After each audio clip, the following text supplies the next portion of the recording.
Hello everyone, আসসালামু আলাইকুম। আশা করছি আল্লাহর রহমতে আপনারা সবাই অনেক ভালো আছেন। তো ঘটনায় যাই, গ্রামের নাম ছিল পোড়াগাছা। জনবসতি কম, সন্ধ্যার পরে এলাকা শুনশান হয়ে যেত। গ্রামের এক কোনায় বড় একটা ট্রাক স্ট্যান্ড ছিল। দূর দূরান্ত থেকে আসা ট্রাকগুলো রাতে এখানে বিশ্রাম নিত। স্ট্যান্ডের পাশে কয়েকটি চায়ের দোকান, ছোট্ট খাবারের হোটেল আর কিছু গ্যারেজ ছিল। তবে এলাকাটা নিয়ে নানা রকম গুজব ছিল অনেকে। লোকমুখে শোনা যেত গভীর রাতে এখানে অদ্ভুত সব কাণ্ড ঘটে। কেউ দেখেছে সাদা কাপড় পরা একটি মেয়েকে, কেউ শুনেছে কান্নার আওয়াজ, আবার কেউ কেউ বলতো এখানে মাঝে মাঝে ট্র্যাকের হেডলাইটের সামনে হঠাৎ করে কেউ এসে পড়ে, কিন্তু কাছে গিয়ে কেউ খুঁজে পাওয়া যায় না। আমি আছি এই ট্র্যাক স্ট্যান্ডের পাশে চায়ের দোকানে প্রায় আসতাম। রাতে ট্র্যাক ড্রাইভারদের সাথে গল্প করতাম এবং গল্প শুনতাম। গ্রামের মানুষ আমাকে চিনত, কারণ আমি এই শহর থেকে পড়াশোনা করে গ্রামে ফিরেছি বাবার জমি জমা দেখাশোনার জন্য। একদিন রাত 10টার দিকে আমি ট্রাক স্ট্যান্ডে বসে চা খাচ্ছিলাম। পাশের ব্রাঞ্চে এক রিক্সাওয়ালা বসা ছিল, নাম রব্বানি। তার রিক্সা একটু দূরে দাঁড় করানো ছিল। শুকনো গায়ের মানুষ, মুখে পানের দাগ, চোখে ক্লান্তি। আমার পাশে বসা এক ট্রাক ড্রাইভার, নাম লাল মিয়া, চায়ের কাপে ফু দিতে দিতে বলল, ভাই এই জায়গাটা ভালো না, কাল রাতেও এক ড্রাইভার নাকি কিছু দেখেছে। আমি হাসলাম, তুমি বুঝি ভূতে বিশ্বাস করো? লাল মিয়া গম্ভীর মুখে বলল, বিশ্বাস না করলে কি, নিজের চোখে দেখা জিনিস তো আর অস্বীকার করতে পারি না। রিক্সাওয়ালা রব্বানি এতক্ষণ চুপ ছিল। এবার সে হঠাৎ করে বলল, আমিও একদিন কিছু একটা দেখেছিলাম। আমি কৌতূহল হয়ে গেলাম, কি দেখেছো? রব্বানি চুপচাপ আমার দিকে তাকিয়ে রইল। তারপর সে ধীরে ধীরে বলতে লাগলো, গত বছর এই সময় শীতের রাত ট্রাক স্ট্যান্ডের যাত্রী নামিয়ে একা ফিরছিলাম। তখন রাত প্রায় 1:30 হবে।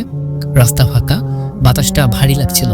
হঠাৎ দেখি রাস্তার ধারে একটা মেয়ে দাঁড়িয়ে আছে, লম্বা সাদা কাপড় পরা, তার লম্বা লম্বা চুল, মুখটা স্পষ্ট দেখা যাচ্ছে না।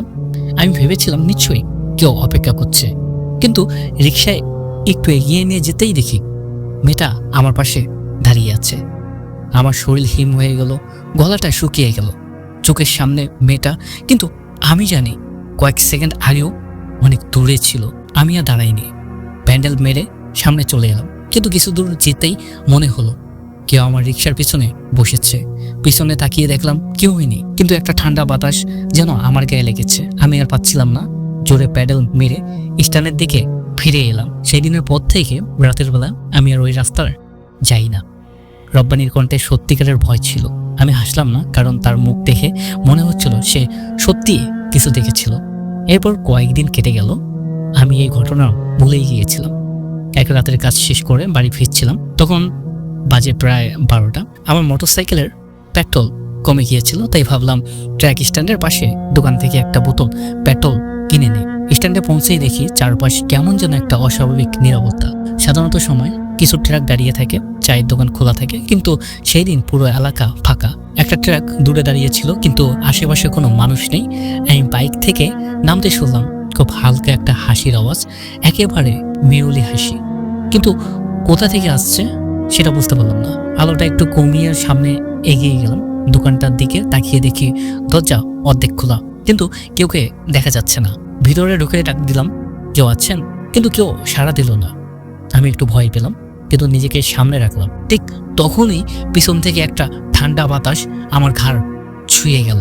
মনে হলো কেউ ঠিক আমার পিছনে দাঁড়িয়ে আছে। আমি ধীরে ধীরে ঘুরলাম।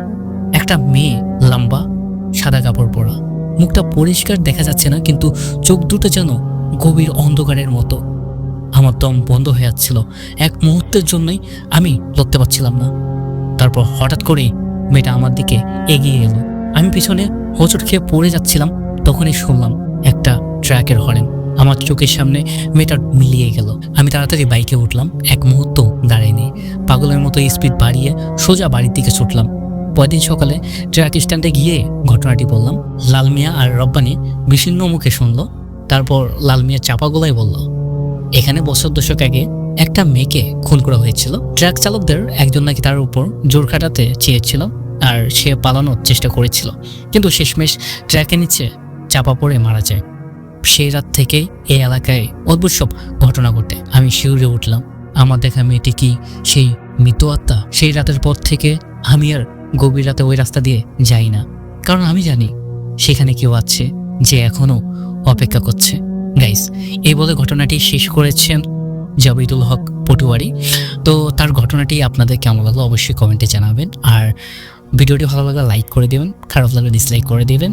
আর আপনাদের যদি কারোর সাথে এমন কোনো ঘটনা ঘটে থাকে বা জানাশোনা কোনো বেস্ট ঘটনা যদি থাকে তাহলে আমাদের ইমেল করে পাঠিয়ে দিবেন। তো দেখা হচ্ছে সুন্দর একটি নতুন ঘটনায়। আল্লাহ হাফেজ।